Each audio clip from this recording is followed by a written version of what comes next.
আজি আচলতে Amguri athletic coaching চেণ্টাৰৰ পঞ্চম বাৰ্ষিক প্ৰতিষ্ঠা দিৱস উপলক্ষে আজি পুৱাই এই মাৰাথন প্ৰতিযোগিতা হৈছে। ইয়াৰ পিছতে লং জাম্প প্ৰতিযোগিতা হ'ব আৰু দিনজোৰা কাৰ্যসূচী আজি এই প্ৰতিষ্ঠা দিৱস পালন কৰা হ'ব।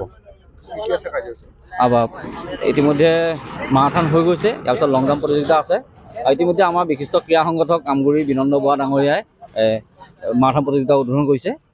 প্ৰথম কাৰ্যসূচী মিনি মাৰাথনে শুভাৰম্ভ কৰা হ'ল।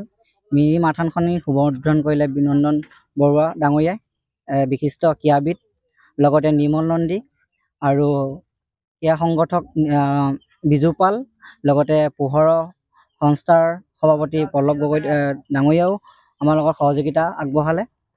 মিনি মাৰাথনখন শুভ উদ্বোধন কৰি যোৱাৰ পিছতে আমি দ্বিতীয় কাৰ্যসূচী আছে আমাৰ দিনজোৰা কাৰ্যসূচী আমি লং জাম্প 100 মিটাৰ আৰু আণ্ডাৰ 14ৰ বাবে আমি 60 মিটাৰ পাতিব লৈছোঁ। আমাৰ প্ৰতিষ্ঠানটো আজি 5টা বছৰ অতিক্ৰম কৰাৰ কাৰণে খুবেই আনন্দিত হৈছোঁ। আগন্তুক দিনত যাতে আমি কোচিং চেণ্টাৰটোৰ পৰা আৰু ভাল প্ৰদৰ্শনে আমি ল'ৰা ছোৱালীক ইয়াৰ পৰা যাতে উলিয়াই নিব আমি চেষ্টা কৰিম।